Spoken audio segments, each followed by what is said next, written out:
Pace e bene, semoga damai Tuhan menyertai kita pada hari ini.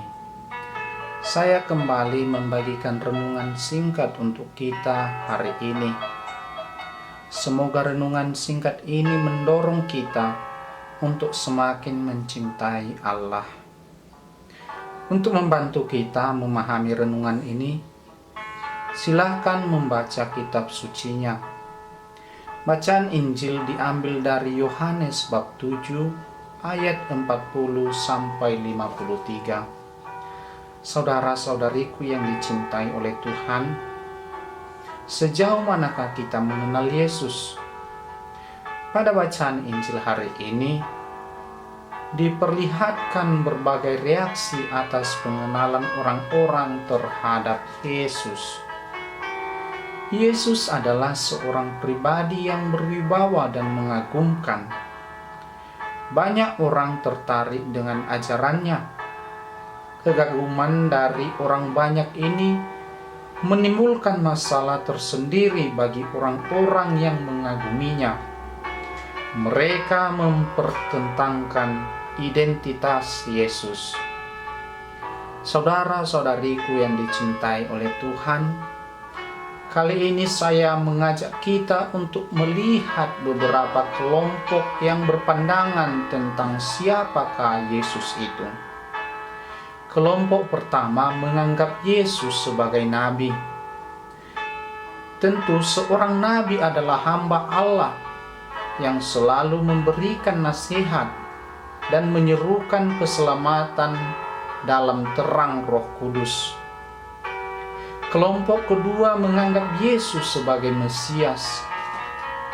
Orang-orang Yahudi memahami Mesias sebagai tokoh yang diutus oleh Allah untuk menyelamatkan bangsa Israel dari penguasa bangsa-bangsa asing dan membawa bangsa Israel kepada kejayaan. Kelompok ketiga menolak kemesiasan Yesus karena masalah asal-usul Yesus. Mereka mengatakan Mesias tidak datang dari Galilea, karena kitab suci mengatakan bahwa Mesias berasal dari keturunan Daud dan dari kampung Betlehem, tempat Daud dahulu tinggal. Kelompok keempat adalah para penjaga yang disuruh untuk menangkap Yesus. Mereka tidak berani menangkap Yesus karena mereka belum pernah melihat manusia berkata-kata seperti Yesus. Mereka mampu melihat dan merasakan bagaimana kewibawaan Yesus. Malahan pertemuan dengan Yesus membawa kekaguman tersendiri dalam diri mereka. Kelompok kelima adalah kaum Farisi dan para imam. Mereka memandang Yesus sebagai saingan, sehingga perhatian orang-orang Yahudi beralih dari mereka. Di antara orang-orang Farisi itu, ada seorang yang bernama Nikodemus. Dia hadir dan mempertanyakan hukum Taurat kepada kawan-kawannya dengan berkata, "Apakah hukum Taurat kita menghukum seseorang sebelum ia didengar dan sebelum orang mengetahui apa yang telah dibuatnya?" Nikodemus mampu berpikir secara jernih dan mengetahui segala karya Allah dalam diri Yesus. Dia membela Yesus yang notabene tidak bersalah, apalagi harus dihukum dengan hukuman mati. Nikodemus tidak takut berbeda pandangan dengan kawan-kawannya.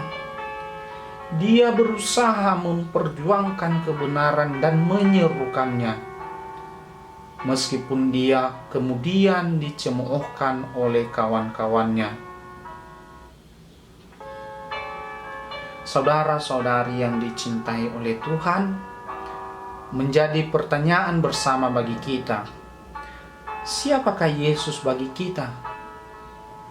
penjabaran sikap para tokoh di atas hendaknya membantu kita untuk mengetahui siapakah Dia bagi kita. Semoga kita mampu meneladani Nikodemus yang mampu melihat segala kebaikan dan karya Allah dalam diri Yesus. Dan untuk kita sekarang ini, semoga kita mampu melihat kebaikan dan karya Allah dalam diri sesama kita. Tuhan Yesus memberkati kita hari ini. Pace e bene.